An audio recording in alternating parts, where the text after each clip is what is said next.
సాధించేస్తాను అనుకుంటున్నారు. ఈసారి 24, 29లో కూడా రమ్మని చెప్పండి, ఒంటరిగా సాధించేది ఏదో తెలుస్తుంది. ఈ రోజు ఏదైతే జనవరి మీరు అడిగిన చెప్తారు, జనవరి ఫిబ్రవరికి మార్చి కంతా లోకల్ బాడీ ఎలక్షన్స్ ఏదైతే జరిగినాయి 2020లో వాటికి అన్నిటికీ టైం అయిపోతాయి. వాళ్ళు పదవులకి అన్నిటికీ మార్చి 15వ తేదీకి అయిపోవడం జరుగుతుంది. ఆ తర్వాత వెంటనే ఎన్నికలు పెట్టాలని చెప్పేసి ప్రభుత్వము, అదే విధంగా ఎన్నికలు అధికారి నీలం సాహ్వి గారు, అదేవిధంగా నారాయణ గారు ఈ 2 రోజులుగా చర్చ చేసి మార్చి కంతా ఏదైతే టైం అయిపోవడమో వెంటనే ఎన్నికల నోటిఫికేషన్ ఇచ్చి ఎన్నికలు జరపాలని చెప్పేసి చేస్తున్నారు. అదే విధంగా గతంలో జగన్మోహన్ రెడ్డి గారి ప్రభుత్వంలో, వైఎస్ఆర్సీపీ ప్రభుత్వంలో ఏ విధంగా లోకల్ బాడీ ఎలక్షన్స్ జరిగాయో చూసాం. ఎంపీటీసీలు కానీ, జెడ్పీటీసీలు కానీ, సర్పంచ్లు కానీ, కౌన్సిల్ కానీ, కార్పొరేటర్లు కానీ, మేయర్లు కానీ, అదేవిధంగా సొసైటీ ఎన్నికలు కానీ, బ్యాంక్ కోఆపరేటివ్ బ్యాంక్ ఎలక్షన్స్ కానీ, బై ఎలక్షన్స్ కానీ ఏ విధంగా చేశారో చూసాము. దెయ్యాలు వేదాలు వల్లిస్తున్నట్టు ఉంది వీళ్ళు మాటలు చెప్తుంటే. ఆ రోజు ఎన్నికలు మేమే స్వయంగా చూసాం. వాళ్ళు ఎవరిని బూతులకి రానికుండా ఆ తెలుగుదేశం పార్టీ కానీ, జనసేన పార్టీని కానీ, బీజేపీ పార్టీని కానీ బూతులు దరిదాపులు కూడా రానికుండా ఎన్నికలు జరిపించుకున్నారు. ఆధార్ కార్డు, ఓటర్ కార్డు అన్ని ఫేక్ రెడీ చేసుకొని రాష్ట్ర బాడీ ఎలక్షన్స్ జరిపించుకోవడం జరిగింది. ఈ రోజు వచ్చి వీళ్ళు ఈవీఎం గురించి మాట్లాడుతున్నారు. మీరు అడిగారు 2019లో ఈవీఎంలతో మీరు గెలిచారు, అదే ఈవీఎంలతో కూటమి ప్రభుత్వం 24 కరెక్ట్ కాదు అంటారు. అప్పుడు అది కరెక్ట్ అయినప్పుడు ఇది ఎందుకు కరెక్ట్ కాదు? అప్పుడు అది కూడా తప్పే ఉండాలి.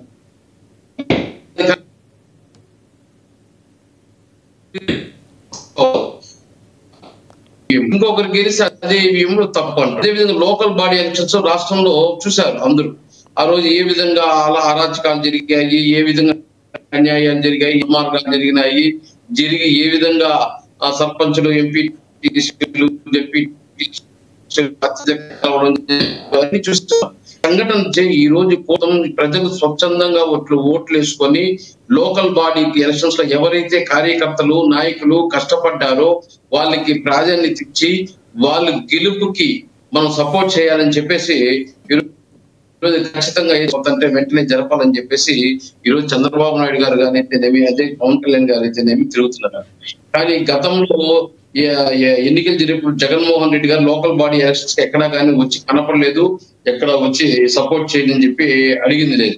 ఎందుకంటే ఆ రోజు తెలుసు, మొన్న కూడా ఈ మధ్య మనం మీడియాలో చూస్తున్నాం, కేంద్ర బలగాలు కానీ దిగితేనే నేను లోకల్ బాడీ ఎలక్షన్స్ లో పోటీ చేస్తాము, కేంద్ర బలగాలు కానీ దిగకపోతే మేము లోకల్ బాడీ ఎలక్షన్ లో పోటీ చేయబోమని చెప్పేసి కూడా చూసాము.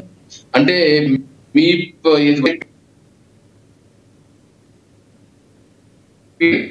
ఇప్పుడు కూడా జరుపుతారు.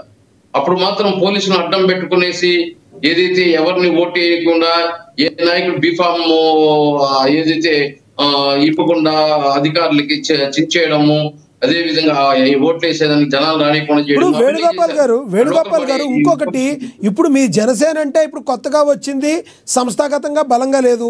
మీ మిత్రపక్షమైన టీడీపీ ఇప్పటి వరకు కూడా ఎటువంటి రిగ్గింగ్ లాంటి ఏం పాల్పడకుండా శుద్ధపూసగా ఉందని మీరు నమ్ముతున్నారా? ఇక్కడ మేము చెప్పడం ఏమంటే, ఏం చెప్తున్నాడంటే ఈవీఎం ద్వారా వాళ్ళు గెలిచారు తప్పు, అదే ఈవీఎం ద్వారా మేము గెలిచింది కరెక్ట్ అంటున్నాడు. దానికి సమానం చెప్పాను. లోకల్ బాడీ ఎలక్షన్స్ లో ఏ విధంగా అరాచకాలు చేశారో చూసాము. అదే విధంగా ఇప్పుడు వాళ్ళు ఏమంటున్నారు, కేంద్ర బలగాలు దిగితే మేము ఎన్నికలకు వస్తాము, కేంద్ర బలగాలు కానీ దిగకపోతే లోకల్ పోలీసులు చేపించేటట్టు మేము రాము అంటున్నారు. అంటే అది ఎంతవరకు కరెక్ట్ అని చెప్తున్నాం. మీరు చేసేటప్పుడు కేంద్ర తిప్పతారు,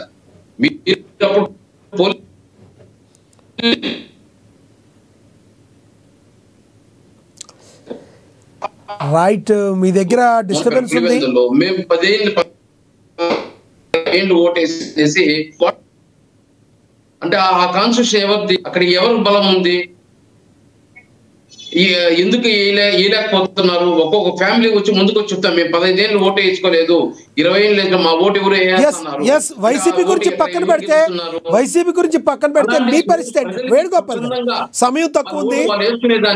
ఇప్పుడు వైసీపీ ఆరోపణలు చేశారు లక్ష్మణరావు గారు, మీరు చెప్పారు ఇప్పుడు వరకు. అసలు మీ పార్టీ అరగంట మాట్లాడించారు, మాకు వచ్చే సమయం తక్కువ ఉందంటే. లేదు సార్, నేను అనేది దాని గురించి కాదు, మీరే మాట్లాడండి. దాని గురించే, వైసీపీ గురించి మీ సమయాన్ని వేస్ట్ చేయకుండా ఇంకో క్వశ్చన్ అడిగాం, దానికి సమాధానం చెప్పండి అంటున్నా.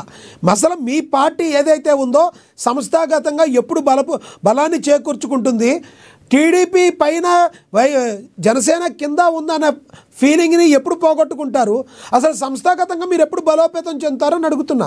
మీ పార్టీ గురించి చెప్పండి. మీరు లక్ష్మణరావు గారు చేసిందే తప్పే చేస్తున్నారు. సార్ నా వాయిస్ వినబడుతుందా? వినబడుతుంది. మీ పార్టీ గురించి చెప్పండి సార్. సార్ అదే ఈరోజు పార్టీ కూడా ఈరోజు ఏదైతే 10 సంవత్సరాలుగా స్టెప్ బై స్టెప్ ఇంప్రూవ్ అవుతూ ఈ రోజు డిప్యూటీ సీఎం స్థాయికి ఎదగడం జరిగింది. ఒక పార్టీకి ఏదైతే 40 సంవత్సరాలుగా ఉన్న తెలుగుదేశం పార్టీకి సపోర్ట్ చేస్తూ ఆ పార్టీని గెలిపిస్తూ మేము గెలవడం జరిగింది. కాబట్టి ఈరోజు లోకల్ బాడీ కూడా తెలుగుదేశం పార్టీకి బీజేపీ పార్టీ ఏదైతే మాకు కావాల్సిన సీట్లు కూడా పవన్ కళ్యాణ్ గారు తీసుకొని వచ్చి కార్యకర్తలకు అందరికీ న్యాయం చేసి ఎలక్షన్స్ లో అత్యధికంగా గెలిపించుకోబోతున్నాము.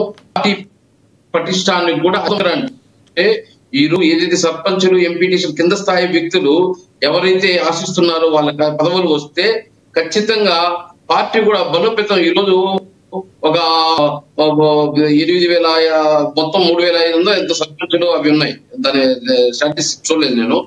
దాంట్లో తెలుగుదేశం సమానంగా మాకు ఏదో పర్సంటేజ్ గా ఇస్తే ఖచ్చితంగా జనసేన కూడా గతంలో పవన్ కళ్యాణ్ గారు ప్రజలందరికీ జనసేన కార్యకర్తలకి ఒక హామీ ఇచ్చారు. ప్రధానంగా మీ పార్టీ గురించి జనసేన కార్యకర్తలకి ఇచ్చారు.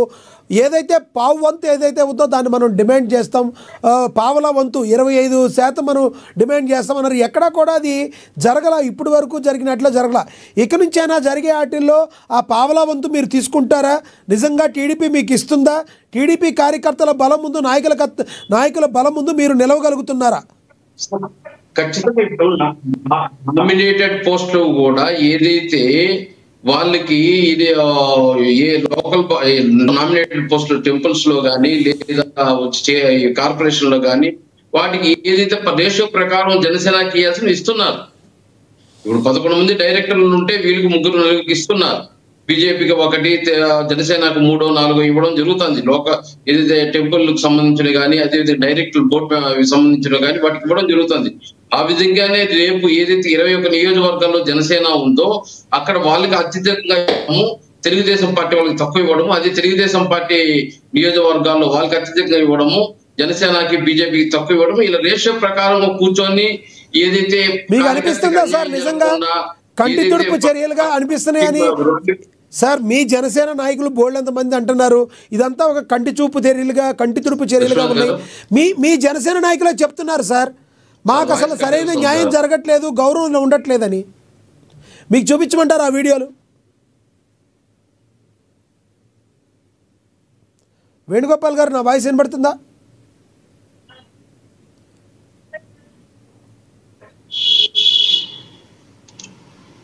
సార్ మళ్ళీ ఎస్ వేణుగోపాల్, బ్యాక్ వెళ్ళి రండి మీరు. నేను ఈ లోపు మనం ఫోన్లో అందుబాటులో ఉన్నారు, చెప్పండి సార్.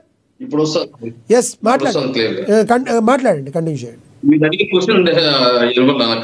నేనేమంటానంటే ఇప్పటి వరకు ఉన్న ఎవరైతే మీ యొక్క కార్యకర్తలు ఎవరైతే ఉన్నారో అసలు టీడీపీ వాళ్ళ డామినేషన్ మేము తట్టుకోలేకపోతున్నాం, మాకు సముచిత న్యాయం జరగట్లేదని